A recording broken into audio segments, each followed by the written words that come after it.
Olá, amigos. Aqui quem fala é Jurandir Júnior, no canal Agenda Pública. E agora nós estamos retornando ao assunto, nesse segundo vídeo, sobre a legitimidade política da soberania popular face aos poderes constituídos no Estado moderno, né? Na organização e administração do Estado, poder legislativo, executivo e judiciário. E o problema que está em questão é a falta de, digamos assim, de legitimidade do povo face à construção, à criação das leis, uma vez que esses próprios poderes, eles parecem muitas vezes que contrariam a vontade do povo em algumas decisões. Algo que contradiz a ideia de poder que emana do povo. E é bom também aqui deixar claro, no último vídeo, eu falei sobre a questão de decisões jurídicas e decisões políticas, e uma vez ou outra eu usei esse termo, é porque no Estado moderno, as decisões jurídicas, no início da formação desse Estado, desse ente, ficava muito restrita ao aspecto do judiciário, do poder do judiciário e do ordenamento jurídico.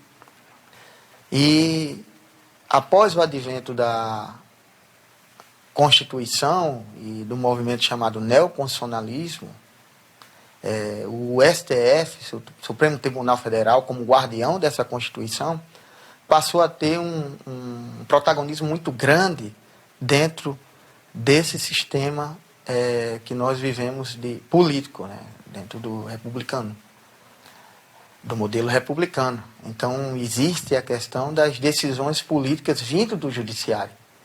É o chamado ativismo judiciário.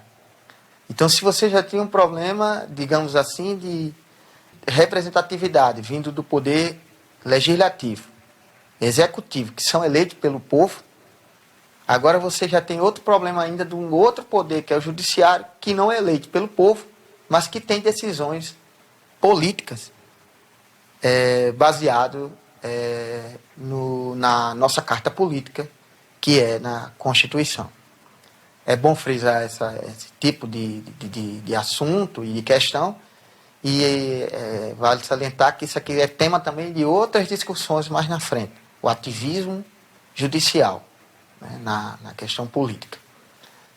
É bom também salientar, que para deixar claro, que na formação desse Estado moderno, a questão jurídica e política, ela consegue formalizar direitos e deveres e princípios que vai fazer com que venha ter um lastro maior para os cidadãos. Vejamos, a Constituição, ela indica direitos individuais, direitos fundamentais, direitos políticos, direitos sociais, né, que o princípio da legalidade, questão da igualdade, da liberdade, né, são bases dos direitos fundamentais, direito à vida. Mas o que ficou entendido é que durante a trajetória dessa formação desse Estado, isso ficou muito no plano abstrato e formal, menos no material. Ou seja, na prática, alguns direitos, como o direito de igualdade e o princípio da legalidade, a obediência à lei, ficou restrito só para algumas pessoas, né? A grande massa, digamos assim. E algumas outras pessoas não obedeciam à lei. E hoje até tem uma discussão muito atuante muito atual e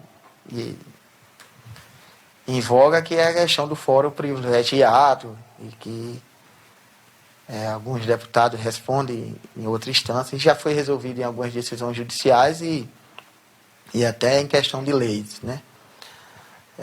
Sobre essa discussão.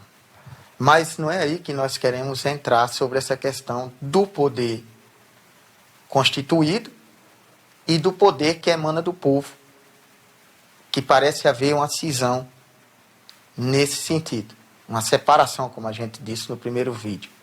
Parece que o povo não é mais representado. Essa é a questão. Dentro do plano formal das ideias, quando esse Estado é criado, como, por exemplo, na discussão sobre esses princípios do direito, sobre a liberdade, direito à propriedade, direito à vida, você vai ter uma construção de um ideal republicano em que me parece que alcançava a todos de maneira geral, né? Por exemplo, o Kant, na Paz Perpétua, ele, na sua busca de pensar um Estado republicano, ele chega a indicar uma república esclarecida na razão, no seu sistema de direito, no seu trato com os cidadãos, né? No cumprimento desses princípios. E essa república esclarecida seria, digamos assim, um modelo para as demais repúblicas digamos assim, no seu bom ordenamento e no seu bom cumprimento dentro do modelo do que a razão queria para um Estado republicano e os seus cidadãos. Enfim, mas o que nós vemos no desenrolar da história e até aqui é que esse problema da representatividade ainda existe dentro desse sistema que é constituído do modelo republicano e da soberania popular. O povo parece muitas vezes que não é atendido nos seus direitos e me parece que tem mais deveres. Mas a questão que foi posta é que qual seria também uma ideia de modelo para sanar ou para trazer luz a esses problemas de falta de legitimidade das leis, falta de legitimidade das decisões políticas e hoje até mesmo jurídicas, através das decisões políticas vindo dos tribunais superiores, como o STF. Qual seria um modelo que a gente poderia trazer ou apontar, fora esse que está presente, do poder representativo, de uma democracia representativa, dessa que nós estamos agora ventilando suas questões e seus problemas? Foi necessário esses 2 vídeos para deixar claro esses pontos assim que me parece que deixa, de certa forma, esse sistema de administração, esse sistema de poder político com um problema. É aí que nós vamos agora citar um filósofo contemporâneo chamado Jung Habermas, e que ele tem uma proposta no seu texto chamado Direito e Democracia. Esse aqui é um texto que valeria a pena, ou valerá a pena, trabalharmos ele melhor em termos de comentário, mais na frente, um curso, né, podemos dizer assim. Mas aqui eu vou trazer, como disse desde o início, alguns apontamentos do que Habermas propõe sobre essa questão de outro pensamento acerca desse própria estrutura de Estado. Veja bem, o Habermas é um filósofo alemão, então ele tem uma estrutura de entendimento jurídico e político do modelo alemão, que se aproxima muito também do nosso modelo jurídico brasileiro. E ele também vê essa dificuldade também até nas atuações jurídicas dos tribunais ou da Corte Constitucional. Na parte também da questão da representatividade, ele também vê essa dificuldade.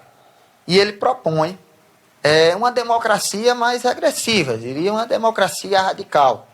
Mais radical do ponto de vista em que essa estrutura do Estado moderno ela não seria colocada, digamos assim, retirada, como as teorias do marxismo ou do comunismo aponta, que esse Estado, essa Constituição, essa formação política e jurídica é a classe burguesa que formou e teria que ser retirada. O Habermas não. O Habermas, ele pega os ideais iluministas, aproveita, sobretudo, a estrutura desse Estado e propõe agora trabalhar como essa soberania popular poderia realmente ser mais ativa na participação política e social para a construção do direito e também da administração pública ou política dentro da esfera pública formal, que é a ideia da questão do parlamento, poder judiciário e o executivo. Será necessário mais um vídeo para a gente explicar a proposta de Habermas sobre a democracia deliberativa, onde é uma espécie de engajamento da sociedade através das associações, podemos dizer, da própria organizações que compõem a sociedade, a organização da sociedade civil, a sociedade civil organizada, enganjada no movimento em que ela participa ativamente da política e da sociedade para dar proposta para os poderes e assim ela participar mais e se sentir representada como um poder realmente que emana do povo. Então, no próximo vídeo, nós vamos falar um pouco sobre esse pensamento, essa proposta de Habermas sobre a democracia deliberativa. Vai ser interessante refletir nesse ponto de vista, porque aí você vai ver e vai conseguir entender como acontece um engajamento da população. E a Constituição já ventila, a nossa Constituição, algumas leis ou podemos dizer assim, indicação que a sociedade pode participar, como a lei de iniciativa popular, como referendo, plebiscito e outros instrumentos mais que garantem uma participação mais ativa da sociedade para a administração do poder público e político. Até mais, até o próximo vídeo, nós nos encontramos lá com a democracia deliberativa de Habermas.